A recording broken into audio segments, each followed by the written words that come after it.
So nice to have you back, Dmitry. Good to be with you. And let's get started with what's going on right now in the United States.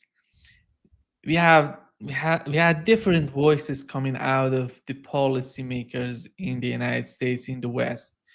On one side, we've heard that Bloomberg was reporting that it seems that the NATO countries are putting some sort of pressure on Zelensky to go after negotiations to find a political settlement. And on the other hand, we've seen that Zelensky is just resisting, is saying that we want to continue the conflict. What's your take on what's going on right now in the mind of NATO countries and together with Zelensky? Well, there's nothing going on in the minds of NATO countries. That's just an echo chamber with noise in it.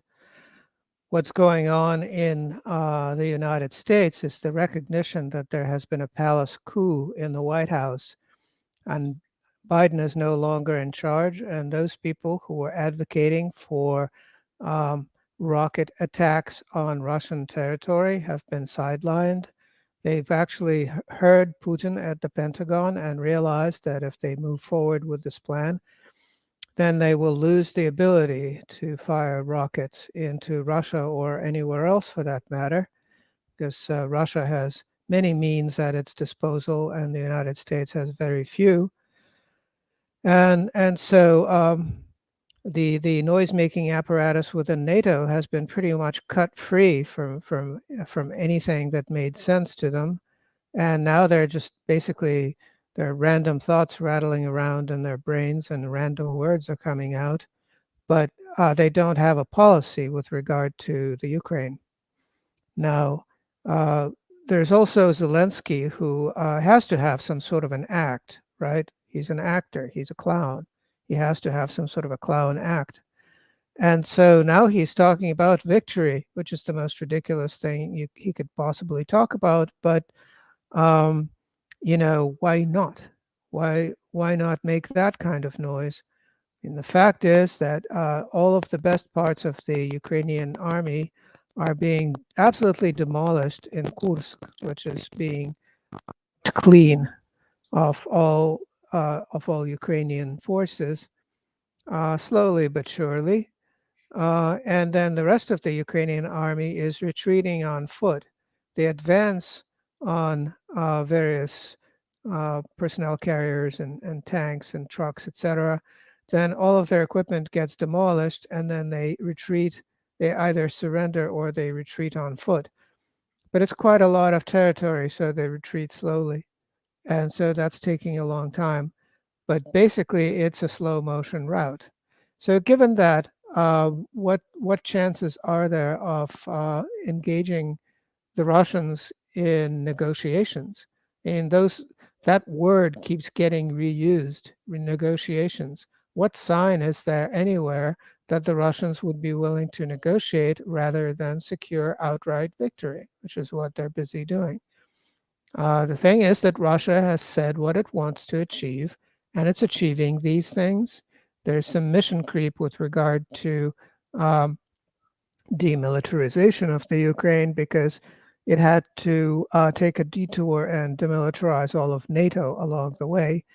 But it's doing that, and it's also coming up with lots of new technology so that it can neutralize whatever remaining NATO threat there is at the end of this campaign.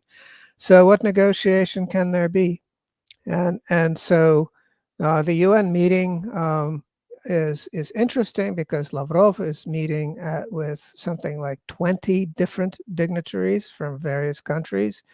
Russia is extremely active diplomatically. There's a lot of um, this sort of discussion which morphs from UN discussion to discussion of BRICS, which is coming right up. A lot of countries are preparing for that because it's a very important meeting, whereas the General Assembly meeting is just sort of legacy. The UN is legacy because it happens to be on the wrong territory. It happens to be on American territory. And that's a problem for a lot of countries, specifically for Russia. And so there's a lot of diplomatic activity going on, and then at the same time, there are these strange characters who nobody knows who they are anymore. I mean, who is Zelensky? He's not the president anymore. His term expired. Who is Biden? When his wife is chairing White House cabinet meetings, he's clearly not the president either. And then you have the, the Starmer character, who's the prime ministers of the UK are sort of kaleidoscopic, if you want a colorful way to refer to them. They're like insects um, that are only alive for a few days to mate and lay eggs, except that the British prime ministers do not mate or lay eggs. So it's not a very good metaphor, I suppose. But there was this guy Starmer, who is going to be prime minister for another 3 weeks or something, and he said that he wants the sausages to be released. I believe that was his whole statement. I guess he was peckish. He was hungry.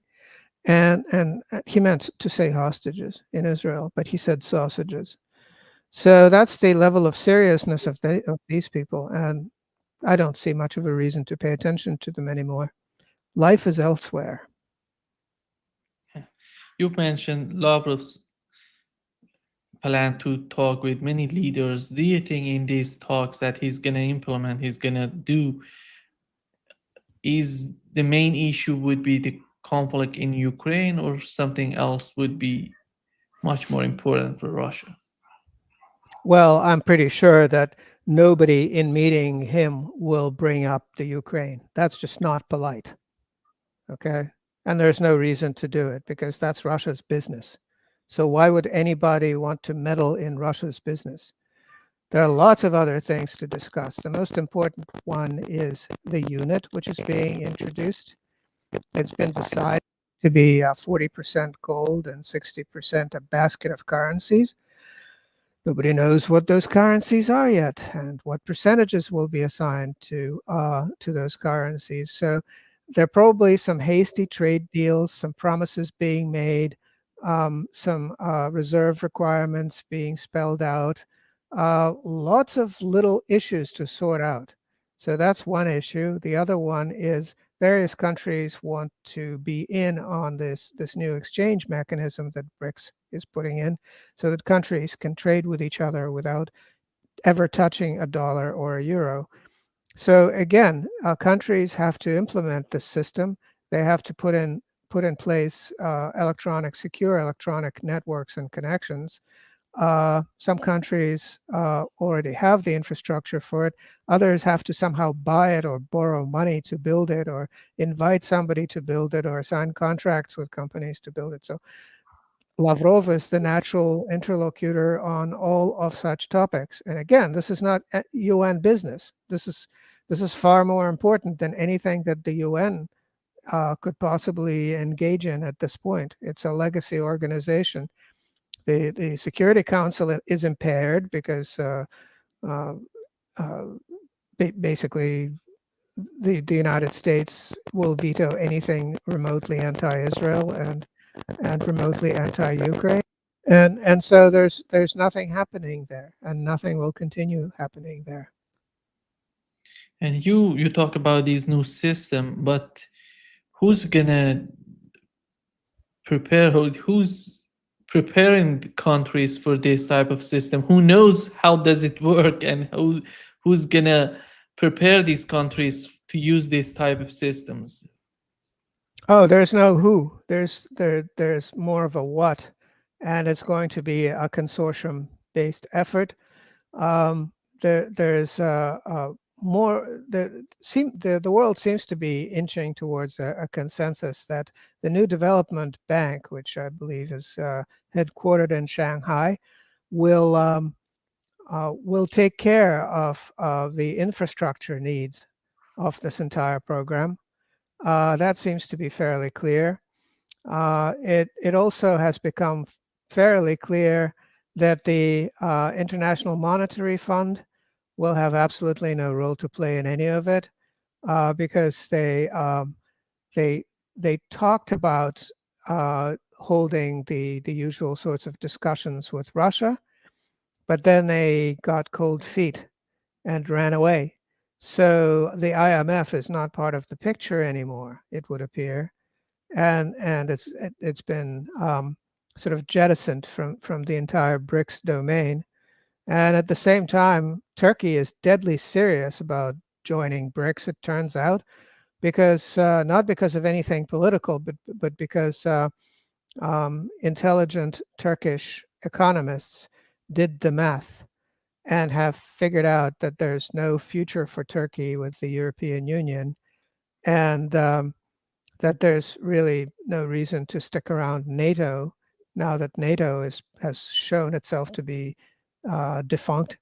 And so they're actually very interested in joining BRICS. And as a BRICS member, they will be a go-between between what remains of the European Union. We'll see how it crumbles in the future, and Russia and the rest of the world. So that's a major shift. That's something really to pay attention to. And Stoltenberg was talking about how to put an end to the conflict in Ukraine. Here is what he said, Dmitry. That we can change President Putin's mind, but we can change his calculus. So if the price he has to pay on the battlefield is too high, then he may be willing to sit down and agree a solution where Ukraine prevails as a sovereign independent nation. And to get there, we need military support Ukraine, because that's the only way to convince President Putin that they will not win on the battlefield. Is he talking about... Yeah, go ahead.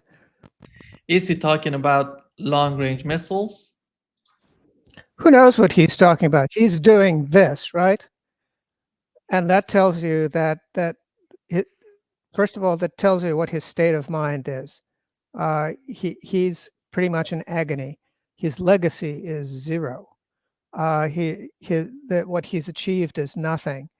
He said these same words before.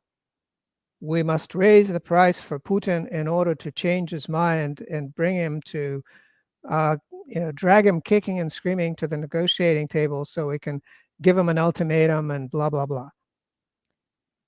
So what significance does any of that have? Absolutely none. I mean, first of all, we have to support the Ukraine with what? The Ukraine has already received all of the weapons it could from NATO countries and has overseen the process of Russia destroying them. So, for instance, there was a great deal of discussion of air defense, and there was even talk of a no-fly zone over the Ukraine, if you recall.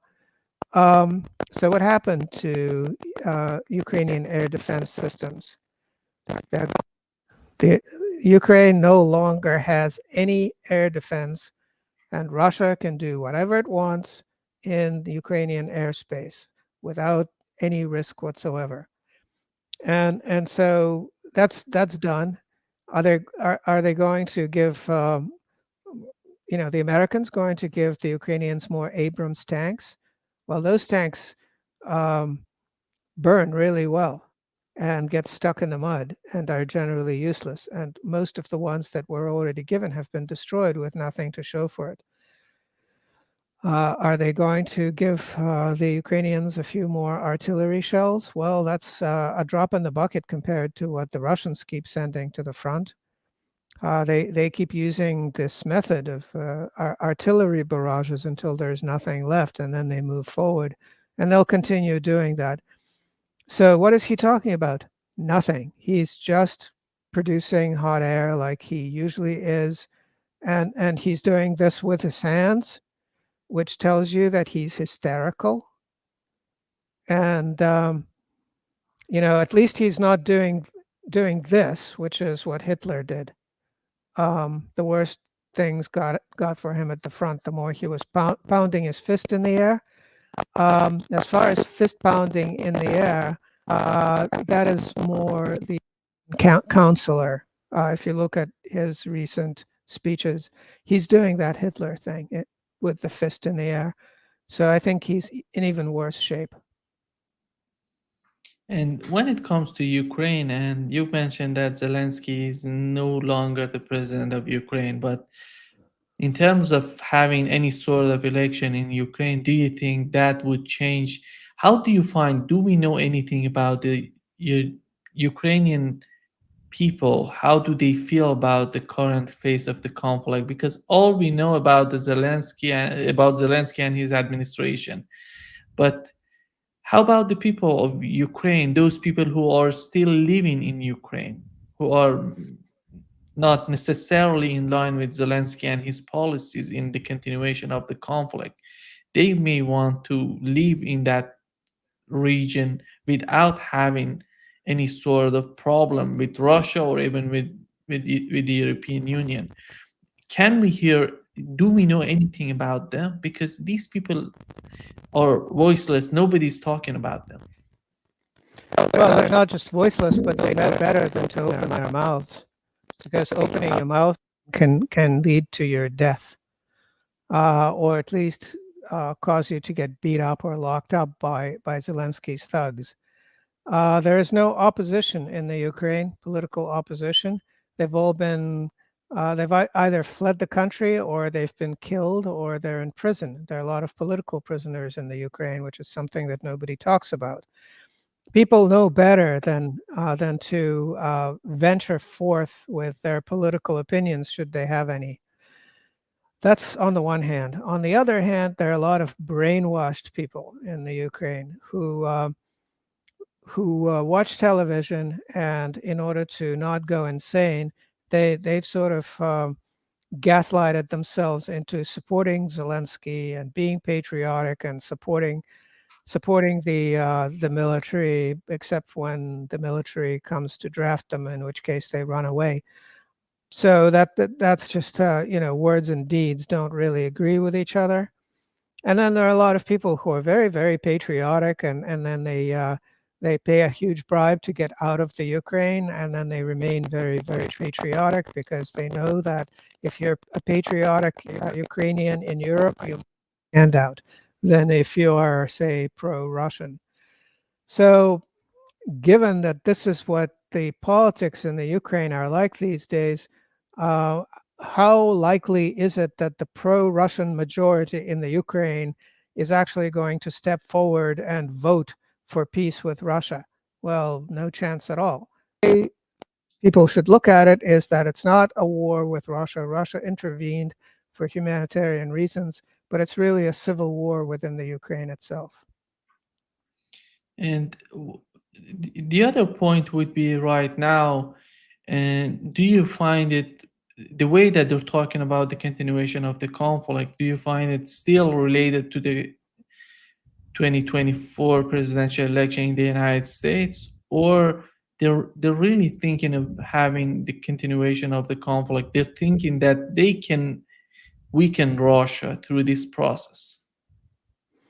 Well, I don't think that now that Russia has recovered economically and is, I think, the third fastest growing economy in the world after China and India, I don't think anybody sane believes that any of this was useful for, quote unquote, weakening Russia.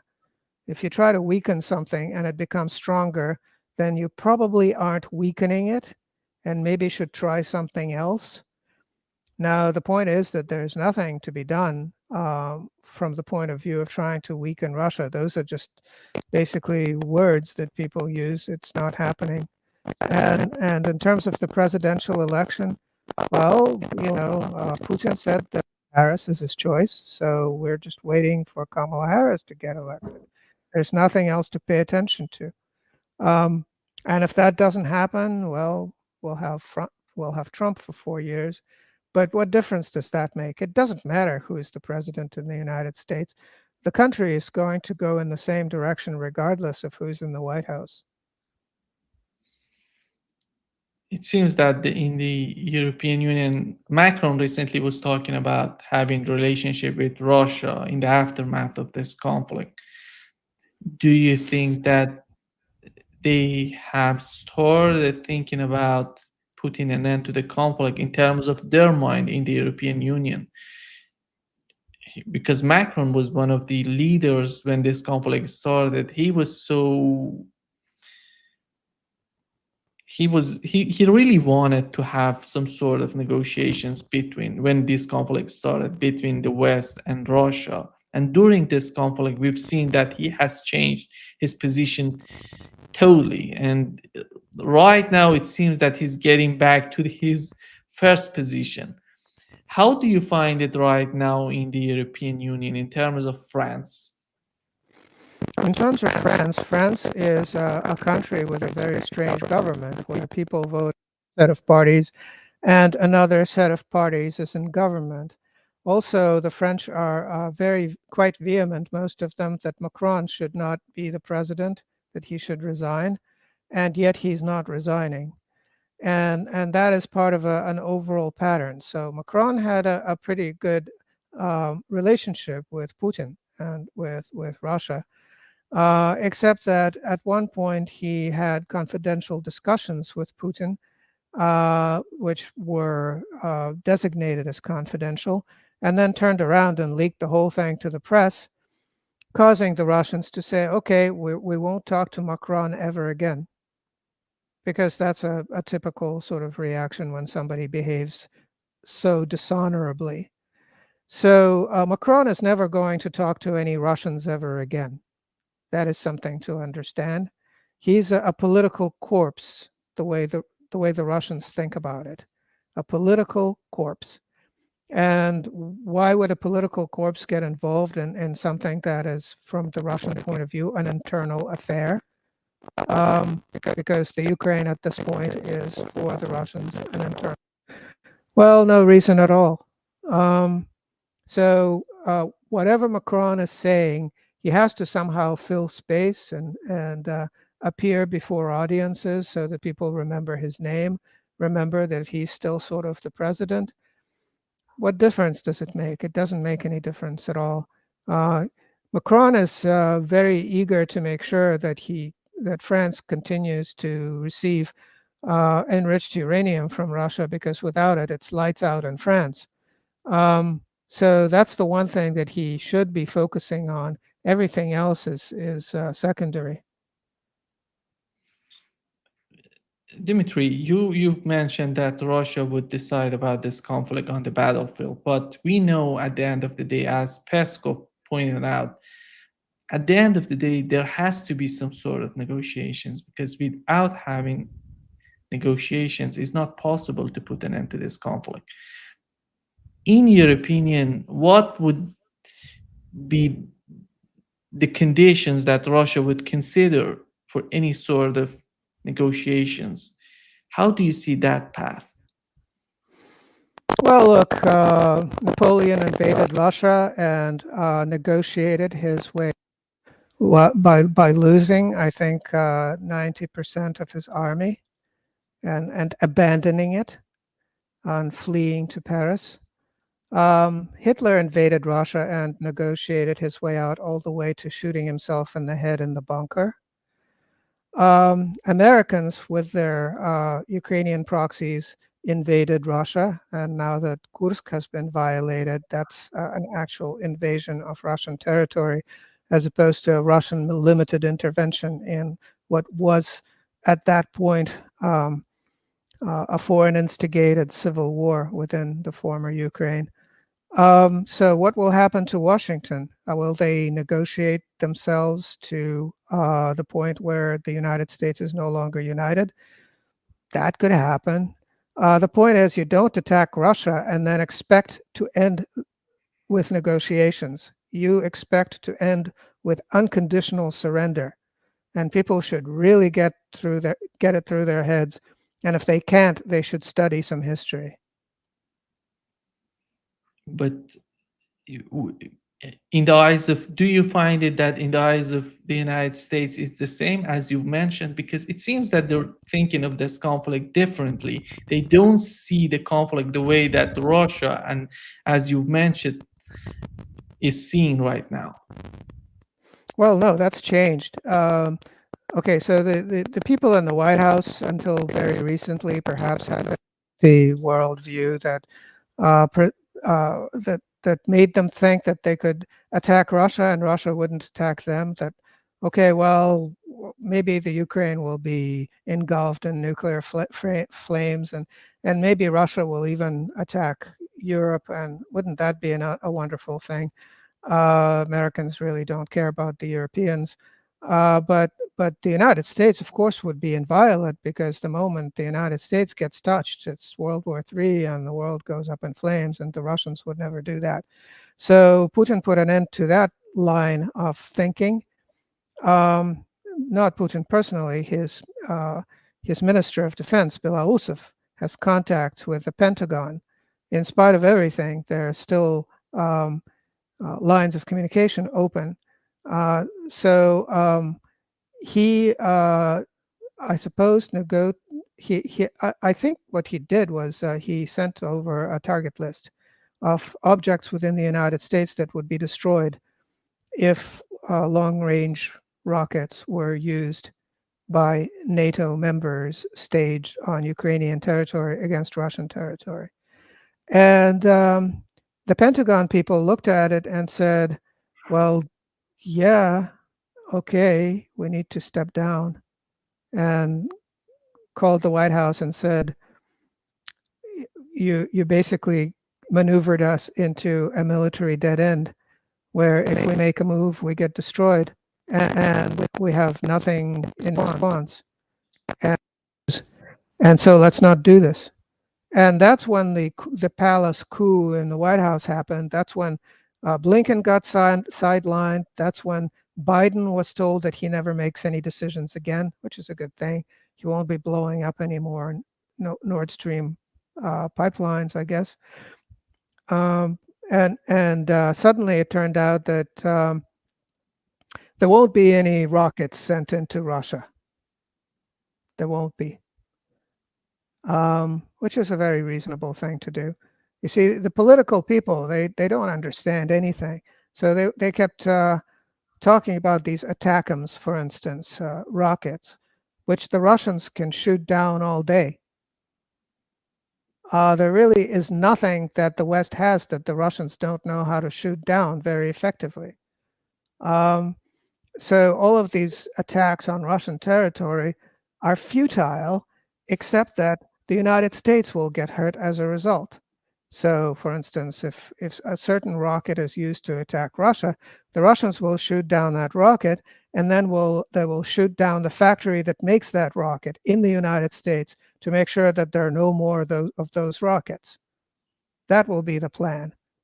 Because the US territory, given Russia's new weapons system, is basically a Russian playpen as far as being able to shoot at it with impunity.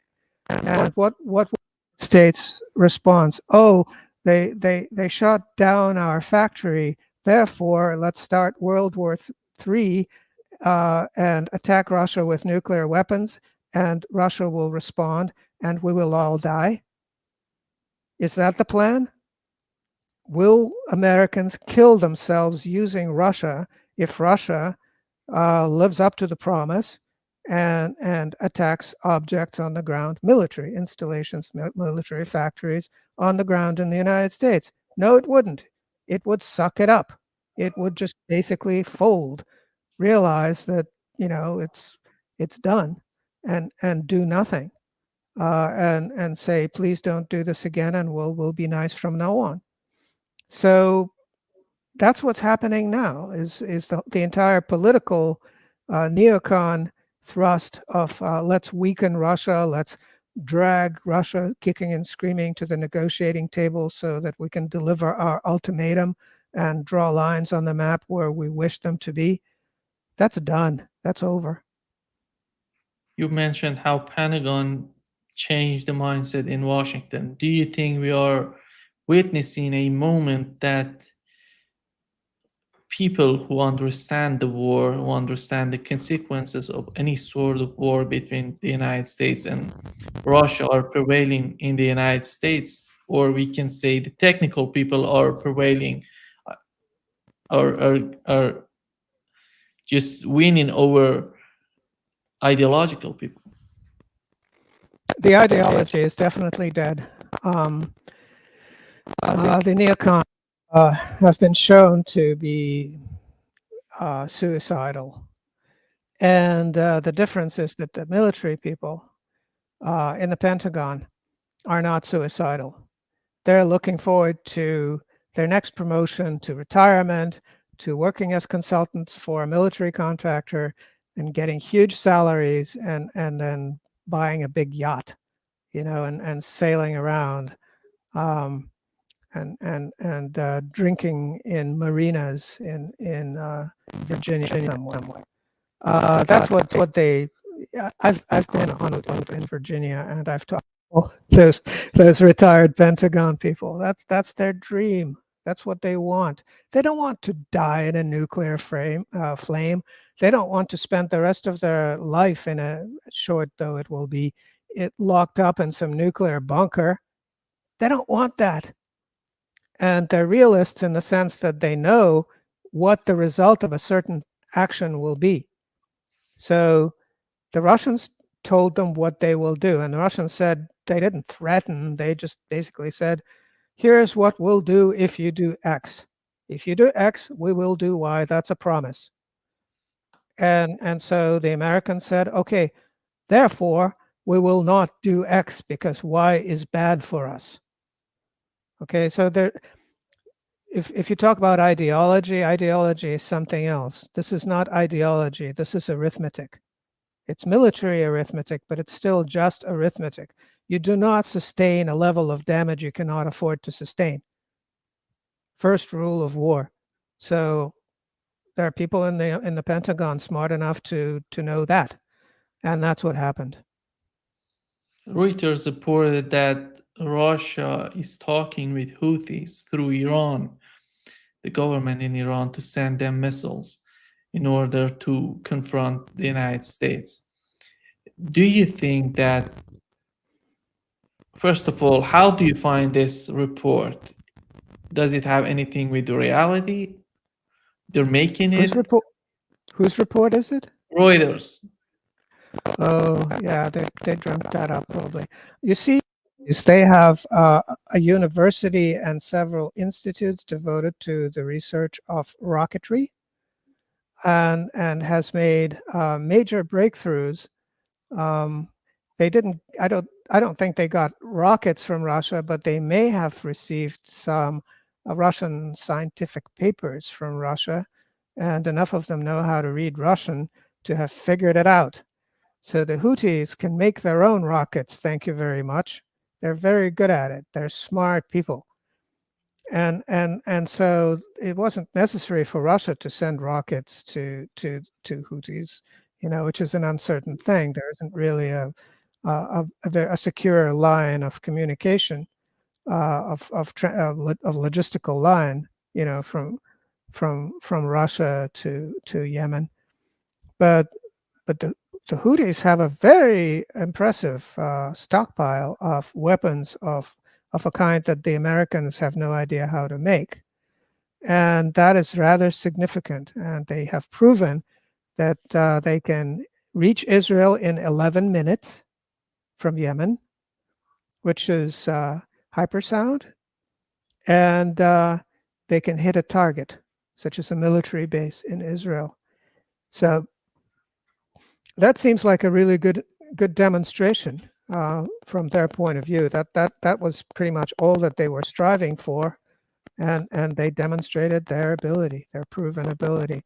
In terms of what that they came up with, I don't know. They make things up. Yeah. And the other thing would be the outcome of this conflict in Ukraine in terms of other conflicts in the Middle East and with China.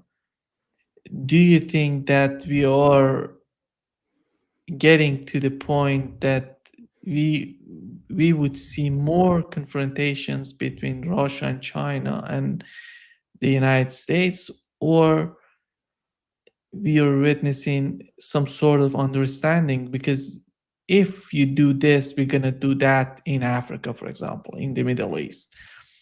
Is it going to make some sort of sense in the mind of policymakers to go after some sort of diplomacy, or we're going to have more confrontation?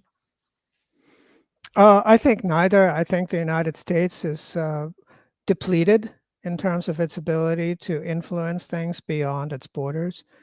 The United States at this point hardly has the money to repatriate its troops from all the military bases it has scattered all over the world. You have to understand the state of the United States and specifically the US military, the utter state of decrepitude reached on every level.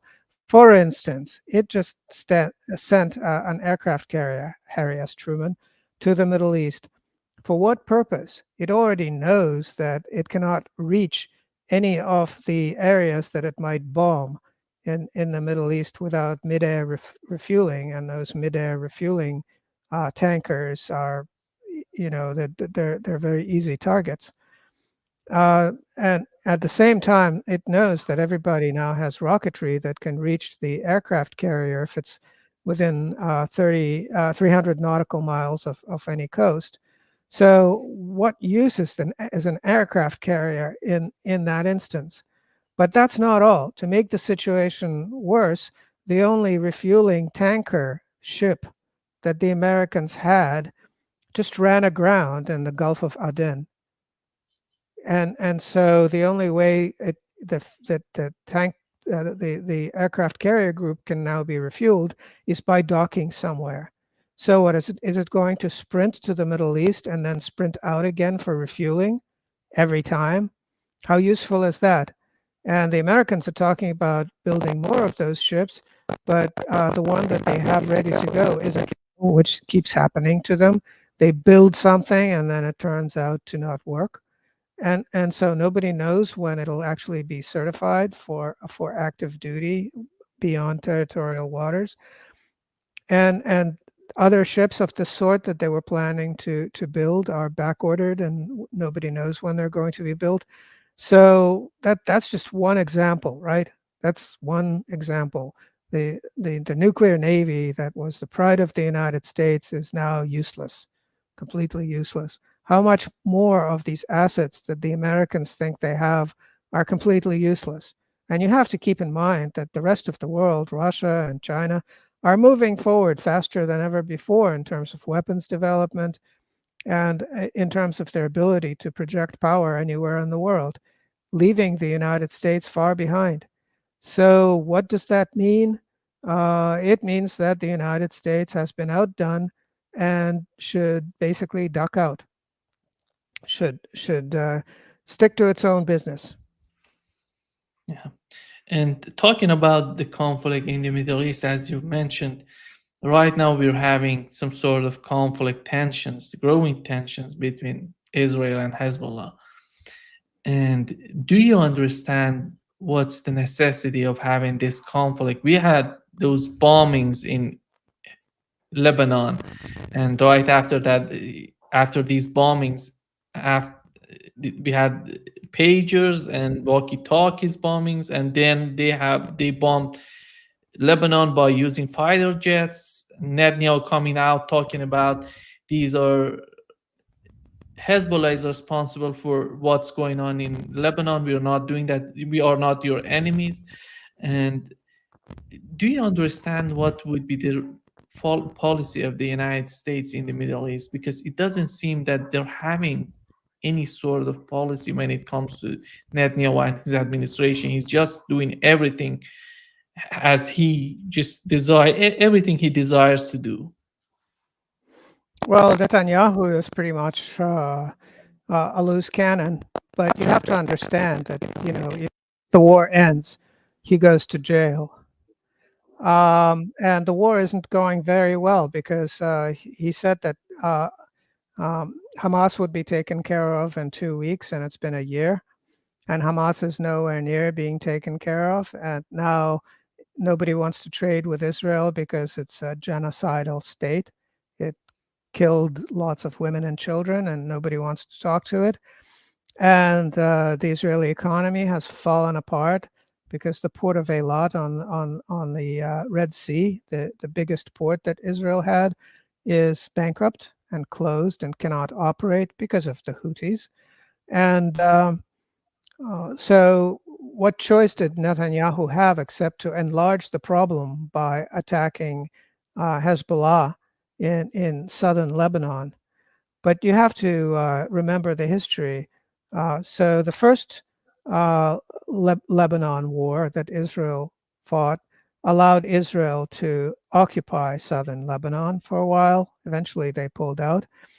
The second Lebanon war that Israel fought was a defeat for Israel, a humiliating defeat.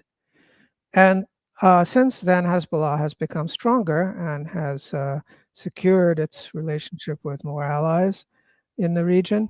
So you expect this new war that Netanyahu has started to be an even greater defeat for Israel, a real huge humiliating defeat, especially considering that the Israeli military is already worn out from this useless fighting in the Gaza Strip. And so the only reason Netanyahu could have thought that this is a good idea is because he thought that this is a way to get the Americans to move in and help. But the Americans do not want to start any more wars. They're incapable of doing anything useful in the Ukraine, and they're incapable of doing anything useful in the Middle East. They realize that now. And so I think that this terrorist strike using pagers and walkie-talkies was actually US orchestrated because it was a surprise for the Israelis. The Israelis, when that happened, started to scramble to move their troops north to the Lebanese border. They actually pulled a tank brigade out of the Gaza Strip, which is an emergency measure. And there were traffic jams all over Israel as they were moving equipment around on flatbeds, trying to maneuver it to the northern frontier. So clearly, it was if an element of surprise was intended, it surprised the Israelis as much as anyone else. The only people who were warned of the attack were the doctors at the American hospital in Beirut, who were ordered to surrender their pagers before the attack. They had those same pagers. Those pagers were taken away from them ahead of time. This is the American hospital in Beirut, not any other.